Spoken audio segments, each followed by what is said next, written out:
这个黑化的中网，再看这个 F 的一个标志，大家是不是以为这台车它就是一台小钢炮？没错，今天我们要来试驾的就是吉利的新款缤瑞。那这台车它到底有个怎么样的变化，以及它到底算是一台小钢炮还是一台买菜车？我们今天就来试一试。那现在这台新缤瑞呢，它是冠装了 1.4T 发动机，缤越同款。这台发动机从性能上来说，它绝对是非常小钢炮的，最大马力有141匹。刚刚我们在整个赛道上试驾下来，它一个中后段的一个动力是非常的充裕，然后并且你在加速的时候，它是能够去给你一些推背感的。但是呢，因为它匹配的一台是模拟8速的 CVT 变速箱，所以说你在加速的反应上，它比较平顺缓慢一些。所以让我觉得非常优秀的两点，一个就是它的一个底盘的悬架是非常有支撑性的。然后刚刚我们在一个比较高速过弯的一个情况下的话，它整个车身是没有太大明显的一个侧倾，然后并且它的转向是比较的精准，然后整个非常的轻盈。这样子的话，它整个的操控性也比较的出色。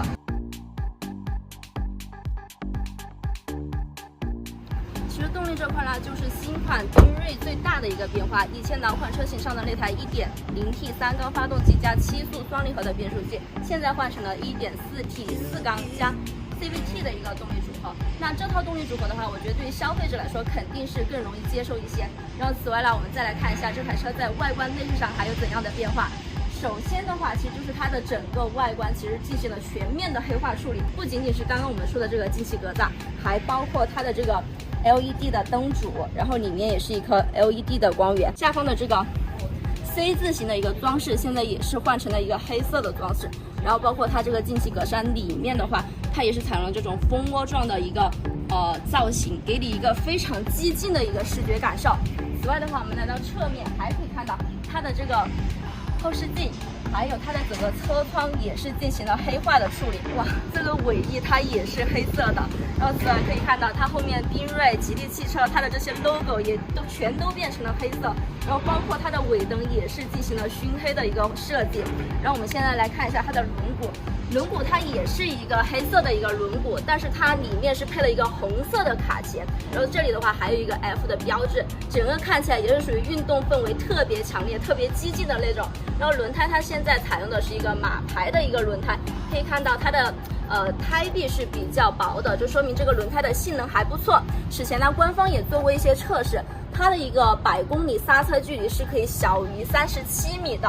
然后这个轮胎的话，它的尺寸是一个17寸的轮胎，但是我觉得对于一台轿车来说，这个尺寸已经完全足够了。看完整个外观，它整个车身全面黑化的一个设计，如果你想要在外面去改装的话，我想怎么也得小几万的价格了。现在我们就坐进车来看一下它的内饰怎么样。其实新款缤瑞的内饰布局没有太大的一个变化，我最印象深刻的几点，一个就是它整个内饰设计，大家可以看到现在都是采用那种红黑的一个配色，然后和它的外观去保持一致。它这里的话，中控也是采用这种仿碳纤维的一个材料，然后加上这种红色的饰板，虽然都是塑料的，但是从视觉效果来说，它还是蛮高级的。然后第二点变化就是它的这个中控屏肉眼可见的一个提升了，然后显示效果非常的细腻，然后并且里面内置的也是它的吉利的 GK19 这套车机系统。这套车机系统其实不用讲太多，因为在吉利的基本上所有车型上现在都是用的这一套系统。然后它的一个流畅度、平顺度，包括功能的一个丰富程度都是挺高的，并且它还支持在线的 OTA 升级。然后这里的话，它是有360度的全景影像，如果在顶配车型上的话，可以看到它还有个底盘透视的一个功能。这项功能的话，我觉得性价比真的是特别高了。第三点就是它的这个座椅，这个座椅的话给我的感受就是明显相比以前的那套座椅的话，它更加的有包裹性，而且更加的有支撑性，特别是你上赛道的时候，你会很明显的感觉到它两边这种是牢牢的把你按在座椅上面的。然后并且它在造型上的话，现在也是增加了这种格纹的一些装饰，然后还有这个 F-Type 的一个标志，然后这些的话，我觉得都是让它的整个内饰变得非常的年轻化、运动化，和外观的全面黑化是保持完全一致的。最后还是来说一下大家最关心的空间问题。虽然缤瑞它是一台 A 级车，但是它的一个轴距有2670毫米，这个表现的话是和以前的朗逸啊、轩逸都是差不多的。然后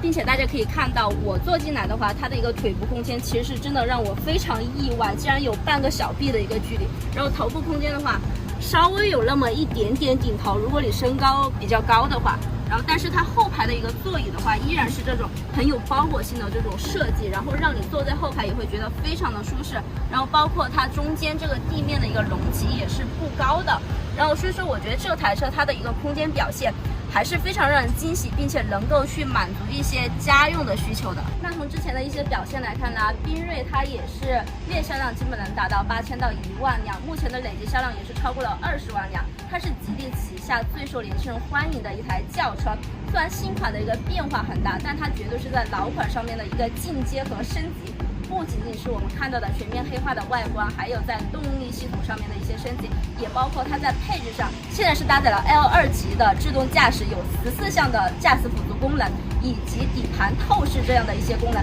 之前在同级别的一些轿车当中也是从来没有出现过的。此外的话，目前这台价格它的一个指导价是9.18到10.98万元。虽然新车的一个价格相较于